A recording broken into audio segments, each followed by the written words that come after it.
अपना चैनल।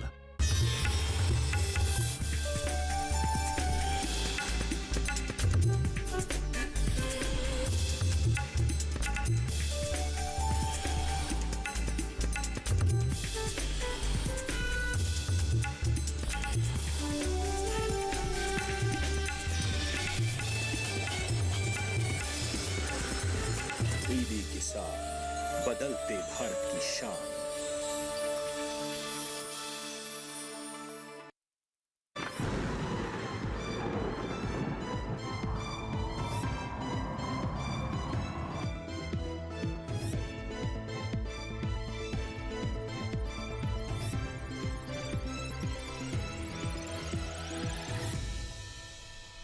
नमस्कार, आप देख रहे हैं दूरदर्शन किसान मौसम खबर में आप सभी का स्वागत है। मैं हूं आपके साथ ज्योत्सना। मौसम खबर में जानेंगे कहां होगी बरसात, कहां रहेगा मौसम साफ, कैसी रहेगी तापमान की स्थिति, साथ ही किसानों के लिए कृषि सलाह भी। लेकिन शुरुआत करते हैं आज की 5 बड़ी खबरों के साथ, जिनमें शामिल है कुछ राज्य जिनके बारे में आपको देंगे जानकारी। शुरुआत करेंगे रायलसीमा से। यहाँ पर कहीं कहीं भारी बरसात होने की संभावनाएं लगाई जा रही है। इसके बाद बारी आती है तमिलनाडु की, जहां पर बिजली की चमक के साथ चल सकती हैं तेज हवाएं। बढ़ते हैं आगे और अब बात कर लेते हैं हम यहाँ पर तटीय कर्नाटक की। तो यहाँ पर भी बिजली की चमक के साथ तेज हवाएं चलने के आसार बने हुए हैं। और इसके बाद बारी आती है दक्षिणी आंतरिक कर्नाटक की। तो यहाँ पर कुछ एक हिस्सों में जो है वो तेज बरसात हो सकती है। और अंत में आइए जानकारी आपको देते हैं केरल की। तो यहाँ पर गिने चुने इलाकों के अंदर जो है वो जोरदार वर्षा होने के अनुमान है। इसके साथ ही मौसम खबर में बढ़ते हैं आगे और अब आपको जानकारी देते हैं मौसम अलर्ट यानी कि मौसम विभाग द्वारा दी गई चेतावनी के बारे में। कौन कौन से ऐसे राज्य हैं जहां पर मौसम विभाग द्वारा जो है वो चेतावनी जारी की गई है, इसके बारे में भी आपको जानकारी होना बेहद आवश्यक है। बात करें तमिलनाडु पुडुचेरी की, तो यहाँ पर जो है वो चेतावनी जारी की गई है, यानी कि यहाँ पर तेज बरसात होने के आसार है। तो यहाँ नजर बनाए रखने की जरूरत है। और इसके साथ ही अगर आपको बात करें हम केरल की, तो यहाँ पर भी जो है वो चेतावनी जारी की गई है मौसम विभाग द्वारा, जिसमें ये बताया जा रहा है कि यहाँ पर भी तेज वर्षा होने की संभावना है। इसके साथ अब बारी आती है मौसम पूर्वानुमान की। आपको बता देते हैं अगले 24 से 48 घंटों के दौरान कैसा रहने वाला है मौसम का हाल, यानी कि कहां होगी बरसात और कहां रहेगा मौसम साफ। शुरुआत करेंगे उत्तर पश्चिम भारत के पर्वतीय क्षेत्रों से। तो जम्मू कश्मीर, श्रीनगर, लेह लद्दाख, गिलगित में मौसम साफ रहेगा। हिमाचल प्रदेश और उत्तराखंड में भी मौसम जो है वो साफ देखा जा सकता है। पूर्वी भारत की अगर बात करें तो पूर्वी भारत के उप हिमालय, पश्चिम बंगाल, सिक्किम, बिहार, झारखंड, ओडिशा में मौसम साफ रहेगा। और ऐसा ही मौसम देखने को मिलेगा आपको पूर्वोत्तर भारत में। दक्षिण भारत का रुख कर लेते हैं। यहाँ पर जो है वो बरसात होने के अनुमान है, यानी कि अंडमान निकोबार द्वीप समूह में अनेक जगहों पर बरसात हो सकती है। तो तटीय आंध्र प्रदेश और कर्नाटक के जो भीतरी हिस्से हैं यहाँ पर भी वर्षा होने की संभावना है। तमिलनाडु, पुडुचेरी सहित केरल में भी जो है वो बरसात हो सकती है। इसके साथ ही बढ़ते हैं आगे, रुक कर लेते हैं हम पश्चिम भारत का। तो पश्चिम भारत और मध्य भारत में जो है वो मौसम आमतौर से साफ बना रहेगा, यानी कि यहाँ पर धूप जो है वो खिली रहेगी। यहाँ पर बरसात के कोई भी आसार नहीं है। अब इसके साथ ही बढ़ते हैं आगे और अब बात कर लेते हैं कि पिछले 24 घंटों के दौरान देश में कहां कहां हुई है बरसात। तो पिछले 24 घंटों के दौरान लेह लद्दाख, जम्मू कश्मीर में जो है वो बादल बरसे। उत्तराखंड में भी जो है वो बरसात हुई है। पंजाब, हरियाणा के अंदर भी जो है वो बरसात हुई थी। तो पिछले 24 घंटों के दौरान पश्चिमी और पूर्वी उत्तर प्रदेश में भी बादल बरसे थे। इसके साथ ही बढ़ते हैं आगे और अब शेष राज्यों का जो है वो रुख करते हैं, यानी कि आपको बताते हैं कि और कौन से राज्य ऐसे हैं जहां पर पिछले 24 घंटों के दौरान बरसात हुई है। तो उप हिमालय, पश्चिम बंगाल, सिक्किम में जो है वो बादल बरसे पिछले 24 घंटों के दौरान। गांगे पश्चिम बंगाल और ओडिशा में भी बरसात देखने को मिली। और पूर्वोत्तर भारत के लगभग सभी राज्यों में जो है वो पिछले 24 घंटों के दौरान बादल बरसे थे। दक्षिण भारत का रुख कर लेते हैं। तो यहाँ पर तटीय आंध्र प्रदेश में जो है वो वर्षा हुई थी। और तमिलनाडु, पुडुचेरी सहित केरल में भी जो है वो बादल बरसे थे।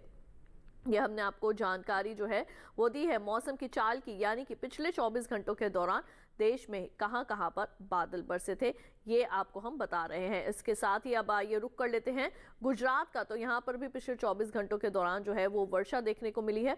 और मध्य भारत के छत्तीसगढ़ की अगर बात करें तो यहाँ पर भी पिछले 24 घंटों के दौरान बादल बरसे थे।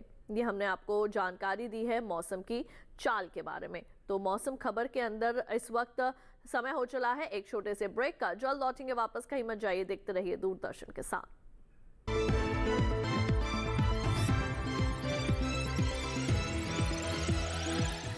रोज सब्जी का स्वाद बढ़ाए और घर वालों का प्यार पाए। गोल्डी सब्जी मसाले। जहाँ जाए रिश्ते बनाए गोल्डी मसाले।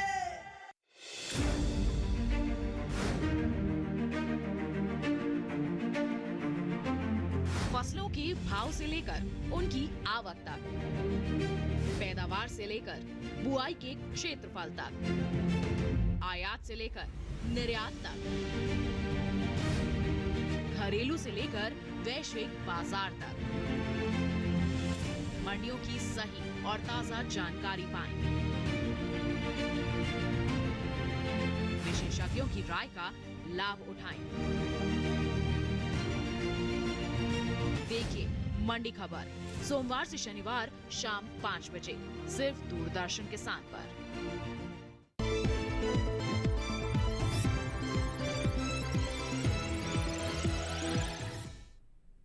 ब्रेक के बाद एक बार फिर आप सभी का स्वागत है दूरदर्शन किसान के मौसम खबर में। आइए मौसम खबर में बढ़ते हैं आगे और अब बात कर लेते हैं तापमान की स्थिति की, यानी कि पिछले 24 से 48 घंटों के दौरान अधिकतम और न्यूनतम तापमान की स्थिति देश भर में कैसी रही। तो यहाँ पर सबसे पहले हम शुरुआत करने वाले हैं लेह लद्दाख से। तो यहाँ पर जो है वो अधिकतम तापमान सामान्य की तुलना में 3 से 5 डिग्री ज्यादा रिकॉर्ड किया गया। जम्मू कश्मीर और श्रीनगर में भी इसी तरीके का तापमान जो है वो देखने को मिला है। पंजाब की अगर बात करें तो यहाँ पर भी 3 से 5 डिग्री सेल्सियस अमूमन ज़्यादा ही रिकॉर्ड किया गया है। तो अब बात कर लेते हैं पूर्वोत्तर भारत की। तो यहाँ पर असम और मेघालय में अधिकतम तापमान सामान्य की तुलना में 1 से 3 डिग्री अधिक दर्ज किया गया। दक्षिण भारत का रुख करें तो यहाँ पर तेलंगाना में भी जो है वो अधिकतम तापमान सामान्य की तुलना में 1 से 3 डिग्री ज़्यादा रिकॉर्ड किया गया है। और अब आपको जानकारी हम दे देते हैं कि गुजरात में जो है वो तापमान कैसा रहा। तो यहाँ पर भी अधिकतम तापमान सामान्य की तुलना में 1 से 3 डिग्री ज्यादा दर्ज किया गया। और इसके बाद ही बढ़ते हैं आगे और अब बात कर लेते हैं सौराष्ट्र के राजकोट की। तो यहाँ पर अधिकतम तापमान जो है वो 38.8 डिग्री सेल्सियस रिकॉर्ड किया गया है। इसके बाद अब बारी आती है न्यूनतम तापमान की स्थिति की। तो न्यूनतम तापमान के बारे में आपको बताएं, आगे पश्चिम बंगाल में जो न्यूनतम तापमान है वो सामान्य की तुलना में 1 से 3 डिग्री अधिक दर्ज किया गया है। और इसके बाद अब हम यहाँ पर रुक कर लेते हैं दक्षिण भारत का। तो तटीय आंध्र प्रदेश में न्यूनतम तापमान सामान्य के मुकाबले 1 से 3 डिग्री ज्यादा रिकॉर्ड किया गया। तमिलनाडु और पुडुचेरी में भी तापमान की ऐसी स्थिति देखने को मिली है। बात करें अगर केरल की तो यहाँ पर भी न्यूनतम तापमान 1 से 3 डिग्री अधिक ही दर्ज किया गया है। पश्चिमी राजस्थान की अगर बात करें तो यहाँ पर भी न्यूनतम तापमान सामान्य की तुलना में 1 से 3 डिग्री ज्यादा दर्ज किया गया। सौराष्ट्र और कच्छ में भी तापमान की ऐसी स्थिति जो है वो देखने को मिली है। इसके साथ ही आपको बता दें हम कि पूर्व मध्य प्रदेश के मंडला में जो है वो न्यूनतम तापमान 13.4 डिग्री सेल्सियस रिकॉर्ड किया गया है। और अब बारी आती है आपको देश भर के राज्यों के तापमान के हाल के बारे में बताने की।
मौसम खबर में वक्त हो चला है एक छोटे से ब्रेक का। जल्द लौटेंगे वापस अन्य जानकारियों के साथ। कहीं मत जाइए, देखते रहिए दूरदर्शन के साथ।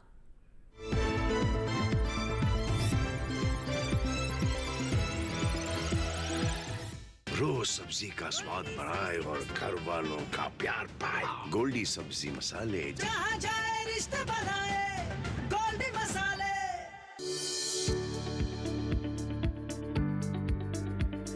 कृषि और पशुपालन है एक दूसरे के पूरक।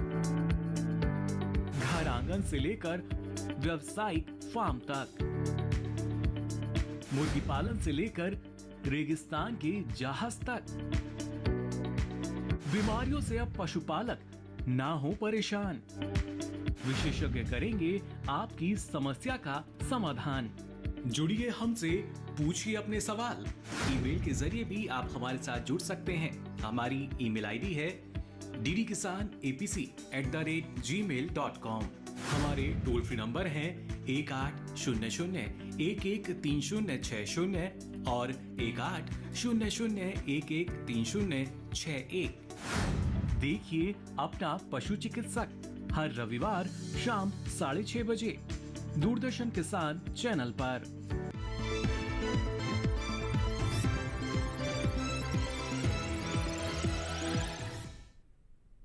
ब्रेक के बाद एक बार फिर आप सभी का स्वागत है दूरदर्शन किसान के मौसम खबर में। आइए अब बढ़ते हैं आगे और अब बात कर लेते हैं वायु गुणवत्ता सूचकांक के बारे में, यानी कि कौन कौन से ऐसे शहर हैं जहां पर प्रदूषण का स्तर किस तरीके का है, वायु गुणवत्ता जो है वो किस तरीके की मापी जा रही है, इसके बारे में आपको बताते हैं। शुरुआत करेंगे राजधानी दिल्ली के साथ। 142 जो है वो यहाँ पर वायु गुणवत्ता सूचकांक के आधार पर बताया जा रहा है, जो कि एक संतोषजनक स्थिति में आता है। लखनऊ 151 जो है यहाँ पर वायु जो है वो मापी गई है और ये भी एक संतोषजनक स्थिति में देखी जा सकती है। बढ़ते हैं आगे, बात करते हैं पटना की 290 है यहाँ पर वायु गुणवत्ता सूचकांक के आधार पर यहाँ पर जो वायु का स्तर है, जो कि थोड़ी खराब स्थिति में आता है। 118 है बेंगलुरु की, तो यहाँ पर भी जो है इसको संतोषजनक स्थिति में आप इसे गिन सकते हैं। बढ़ते हैं आगे और अब बात कर लेते हैं हम यहाँ पर पुणे की 111, इसको भी संतोषजनक स्थिति में ही देखा जा सकता है। और इसके साथ ही अब आपको जानकारी दे देते हैं हम हैदराबाद के बारे में। 117 है यहाँ पर वायु गुणवत्ता सूचकांक के आधार पर वायु की स्थिति, और इसको भी आप एक संतोषजनक स्थिति में देख सकते हैं। कोलकाता की अगर बात करें तो 309 है, ये एक खराब स्थिति में जो है वो देखा जा सकता है। यहाँ पर जो प्रदूषण का स्तर है वो काफी ज्यादा है। मुंबई की अगर बात करें 152 है यहाँ पर वायु गुणवत्ता सूचकांक के आधार पर वायु की स्थिति, और इसको भी संतोषजनक स्थिति में देखा जा सकता है। अहमदाबाद की अगर बात करें तो यहाँ पर है 126 और इसको भी आप संतोषजनक स्थिति में गिन सकते हैं। और अब आइए बढ़ते हैं आगे और अब बात कर लेते हैं पर्यटन पूर्वानुमान की। कहां कहां आप जा सकते हैं, वहां का तापमान और मौसम का हाल। लेह लद्दाख अगर आप जाना चाहते हैं तो शनिवार से लेकर मंगलवार तक यहां पर अच्छी धूप खिली रहेगी। अधिकतम तापमान की बात करें तो लगातार चारों ही दिन 10 डिग्री सेल्सियस अधिकतम तापमान देखने को मिलेगा और चारों ही दिन न्यूनतम तापमान -3 डिग्री सेल्सियस तक जो है वो जा सकता है। तो आप पूरी तैयारी के साथ अगर जाएं तो अच्छा रहेगा, क्योंकि यहाँ पर न्यूनतम तापमान -3 डिग्री सेल्सियस तक भी जो है वो जा सकता है। हिमाचल प्रदेश के मनाली की अगर बात करें तो शनिवार से लेकर मंगलवार तक यहाँ पर अच्छी खासी धूप खिली रहेगी। अधिकतम तापमान चारों ही दिन एक जैसा बना रहेगा, यानी कि 18 डिग्री सेल्सियस। न्यूनतम तापमान भी चारों ही दिन एक जैसा बना रहेगा, यानी कि 4 डिग्री सेल्सियस। तो यहाँ पर थोड़ी ठंड भी जो है वो आप महसूस कर सकते हैं, हालांकि धूप भी यहाँ पर आपको अच्छी देखने को मिलेगी। इसके साथ बढ़ते हैं आगे, बात कर लेते हैं पंजाब के अमृतसर की। तो शनिवार को यहाँ पर जो है वो थोड़ी बदली छाई रह सकती है। अधिकतम तापमान 30 डिग्री सेल्सियस, न्यूनतम तापमान 17 डिग्री सेल्सियस रहेगा। रविवार से लेकर मंगलवार तक यहाँ पर तीनों ही दिन धूप खिली रहेगी। अधिकतम तापमान की बात करें तो रविवार को 30 डिग्री सेल्सियस, न्यूनतम तापमान 17 डिग्री सेल्सियस, और सोमवार और मंगलवार को 31 डिग्री सेल्सियस रहेगा अधिकतम तापमान और 16 डिग्री सेल्सियस रह सकता है न्यूनतम तापमान। बढ़ते हैं आगे, दिल्ली की अगर बात करें तो यहाँ पर जो है वो चारों दिन थोड़े बादल जो है वो छाए रहेंगे और शनिवार से लेकर मंगलवार तक अगर अधिकतम और न्यूनतम तापमान की बात करें तो अधिकतम तापमान चारों ही दिन जो है वो एक जैसा बना रहेगा, यानी कि 32 डिग्री सेल्सियस, और शनिवार को न्यूनतम तापमान यहाँ पर रिकॉर्ड किया जा सकता है 16 डिग्री सेल्सियस। बाकी के शेष तीनों दिन 17 डिग्री सेल्सियस न्यूनतम तापमान आपको देखने को मिल सकता है। और इसके बाद अब बात कर लेते हैं हम यहाँ पर मणिपुर के इम्फाल की। तो यहाँ पर भी चारों दिन जो है वो थोड़ी बहुत धूप खिली रहेगी, कभी बादल जो है वो छा सकते हैं। तो शनिवार को अधिकतम तापमान रहेगा 29 डिग्री सेल्सियस, न्यूनतम तापमान 16 डिग्री सेल्सियस। रविवार से लेकर मंगलवार तक अधिकतम तापमान रहेगा 30 डिग्री सेल्सियस। रविवार और सोमवार को न्यूनतम तापमान रहेगा 17 डिग्री सेल्सियस और मंगलवार को रहेगा 16 डिग्री सेल्सियस। बढ़ते हैं आगे और अब आपको जानकारी देते हैं दक्षिण भारत के तमिलनाडु के ऊटी की अगर बात करें तो चारों ही दिन यहाँ पर जो है वो बरसात हो सकती है, लेकिन शनिवार को यहाँ पर बिजली भी चमकने के आसार हैं। बिजली की चमक के साथ यहाँ पर वर्षा होने की संभावना है। अधिकतम तापमान की बात करें तो 19 डिग्री सेल्सियस रहेगा शनिवार को, न्यूनतम तापमान 9 डिग्री सेल्सियस रहेगा। रविवार से लेकर मंगलवार तक अधिकतम तापमान जो है वो रहेगा 20 डिग्री सेल्सियस। न्यूनतम तापमान की बात करें तो 9 से 10 डिग्री सेल्सियस तक जा सकता है। केरल के कुन्नूर की अगर बात करें तो चारों ही दिन यहाँ पर अच्छी वर्षा होने की संभावना, यानी कि जोरदार बरसात हो सकती है। पूरी तैयारी के साथ जो है वो आप जाएं। अधिकतम और न्यूनतम तापमान की जानकारी दें तो अधिकतम तापमान चारों ही दिन रहेगा 34 डिग्री सेल्सियस, न्यूनतम तापमान चारों ही दिन रहेगा 26 डिग्री सेल्सियस। तो बरसात है यहाँ पर, तो आप उस लिहाज से जो है पूरी तैयारी के साथ अगर आप यहाँ का रुख करेंगे तो अच्छा रहेगा। महाराष्ट्र के मुंबई की अगर बात करें तो शनिवार से लेकर सोमवार तक यहाँ पर जो है वो बादल छाए रह सकते हैं। अधिकतम तापमान की बात करें तो शनिवार को यहाँ पर रहेगा 35 डिग्री सेल्सियस, बाकी के 2 दिन रहेगा 34 डिग्री सेल्सियस। मंगलवार को यहाँ पर धूप खिली रहेगी, अधिकतम तापमान रहेगा 35 डिग्री सेल्सियस। न्यूनतम तापमान पर नजर डालें तो शनिवार को रहेगा 23 और रविवार को रहेगा 24 डिग्री सेल्सियस। सोमवार और मंगलवार को रहेगा 25 डिग्री सेल्सियस। इसके साथ ही गुजरात के पोरबंदर की अगर आपको जानकारी दे तो चारों ही दिन यहाँ पर अच्छी खासी धूप आपको जो है वो देखने को मिलेगी। अधिकतम तापमान की बात करें तो 35 से 37 डिग्री सेल्सियस तक जो है वो अधिकतम तापमान जा सकता है। न्यूनतम तापमान की अगर बात करें तो चारों ही दिन न्यूनतम तापमान एक जैसे बने हुए हैं, यानी कि 21 डिग्री सेल्सियस रहेगा यहाँ पर न्यूनतम तापमान। तो यहाँ पर मौसम आपको जो है वो अच्छा खासा सुहावना मिल सकता है। इसके बाद अब मौसम खबर में बारी आती है बात करने की खेती किसानी के बारे में। जी हाँ, इस वक्त हमारे खेतों में बहुत सी जो है वो फसलें लगी हुई हैं और कई फसलों की इस वक्त कटाई का समय चल रहा है, कई फसलों की रोपाई का समय भी चल रहा है। तो इस तरह इस वक्त जो खेत में हमें फसलें जो लगी हुई हैं तो किस तरीके से आपने इनका ख्याल रखना है, जानते हैं इस खास रिपोर्ट में। मध्य प्रदेश के किसान मक्के की कटाई करें, साथ ही मक्के के खेत से जल निकासी का प्रबंध कर लें।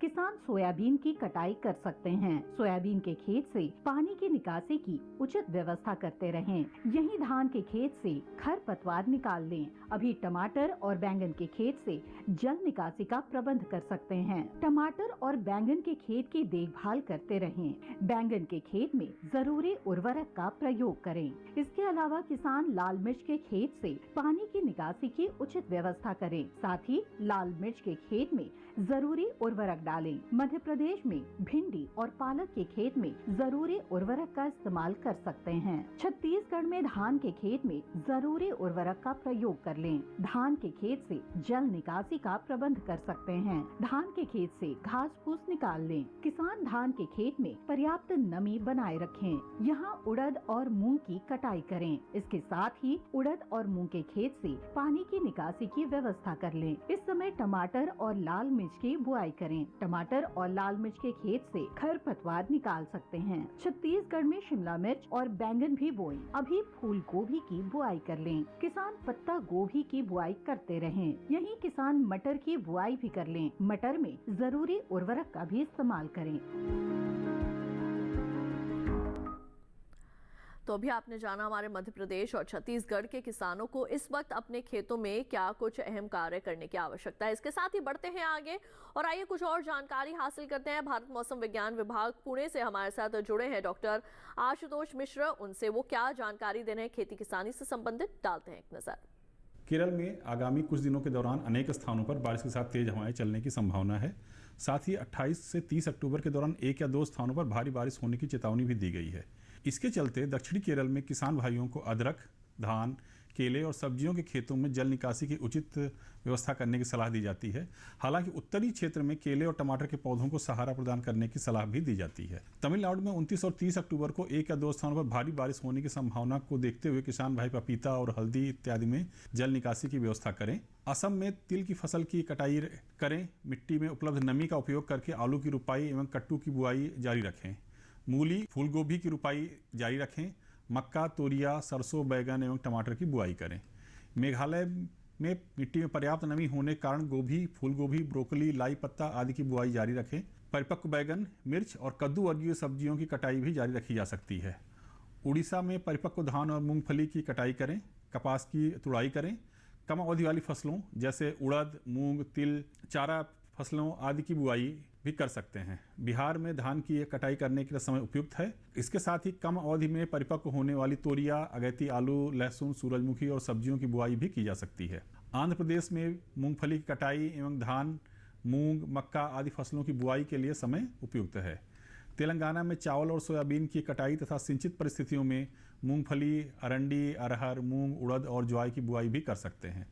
महाराष्ट्र में शुष्क मौसम को देखते हुए चावल, मक्का, सोयाबीन, मूंगफली और बाजरा की कटाई जारी रखी जा सकती है। महाराष्ट्र के ही मध्य महाराष्ट्र, मराठवाड़ा और विदर्भ में प्रचलित शुष्क मौसम को देखते हुए अरहर, कपास, सब्जियों आदि के खेतों में सिंचाई करने की सलाह भी दी जाती है। हालांकि कोंकण में रबी फसलों की बुआई कर सकते हैं। गुजरात में पकी हुई मूंगफली, बाजरा, तिल, मक्का, उड़द, धान और सोयाबीन की कटाई की जा सकती है। गेहूं, मक्का, सरसों, अजवाइन, लहसुन और चना की बुआई भी जारी रखी जा सकती है। तो यहाँ भी आपने डॉक्टर आशुतोष मिश्र से जाना, जो हमारे साथ भारत मौसम विज्ञान विभाग पुणे से जुड़े थे, कि इस वक्त आपने खेतों में कौन कौन से जो है वो कार्य करने हैं। इसके साथ ही बढ़ते हैं आगे और अब बात कर लेते हैं आज की फसल की। किसान भाइयों बहनों, आज की फसल में हम आपको जानकारी देने वाले हैं लहसुन की बुआई के बारे में। जी हाँ, इस वक्त लहसुन की बुआई का उचित समय जो है वो चल रहा है। किस तरीके से खेत की तैयारी से लेकर बुआई तक और कौन सी अच्छी किस्मों का आप चयन जो है वो कर सकते हैं, तमाम जानकारियां हासिल करते हैं इस विशेष रिपोर्ट में। लहसुन वैसे तो पूरे देश में उगाया जाता है। लहसुन रबी फसल में बोई जाने वाली फसल है। इसके लिए ना तो अधिक गर्मी चाहिए और ना ही अधिक सर्दी। दोमट मिट्टी इसके लिए सर्वोत्तम है। उत्तर भारत के मैदानी इलाकों में अक्टूबर और नवंबर में लहसुन की बुआई की जा सकती है। बुआई से पहले खेत को अच्छी तरह जोत कर भुरभुरा कर लें। उन्नत किस्में G1, G41, G50 और G282 हैं। खेत में देसी खाद और फास्फोरस उर्वरक जरूर डालें। बोते समय कतार से कतार की दूरी 15 सेंटीमीटर यानी करीब आधा हाथ और पौधे से पौधे की दूरी 10 सेंटीमीटर यानी चौथाई हाथ से कुछ अधिक और गहराई 2 से 3 सेंटीमीटर होनी चाहिए। क्यारियों की चौड़ाई कम रखें ताकि मेड़ों पर बैठकर निराई गुड़ाई कर सकें और पैरों से फसल को नुकसान ना हो। बुआई के समय खेतों में पर्याप्त नमी जरूरी है। बुआई के तुरंत बाद पहली सिंचाई और फिर 10 से 15 दिन के अंतराल पर सिंचाई करते रहें। फसल पक जाए तो सिंचाई बंद कर दें। खरपतवार से बचने के लिए पहली निराई गुड़ाई 30 दिन बाद और दूसरी 60 दिन बाद करें। साथ ही पेंडामेंथलिन की 3.5 लीटर मात्रा प्रति हेक्टेयर की दर से छिड़कें। लहसुन में थ्रिप्स नामक कीट के हमले का खतरा रहता है। इससे बचाव के लिए मेलाथियन की 1 मिलीलीटर 1 लीटर पानी के हिसाब से मिलाकर प्रभावित हिस्से पर छिड़कें। दवाओं का इस्तेमाल आखिरी विकल्प के रूप में ही करें।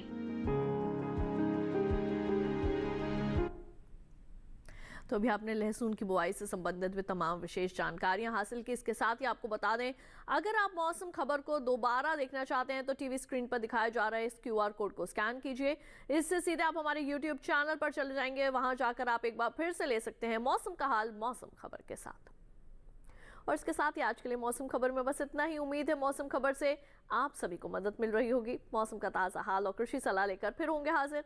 देखते रहिए दूरदर्शन किसान और मुझे दीजिए इजाजत। नमस्कार।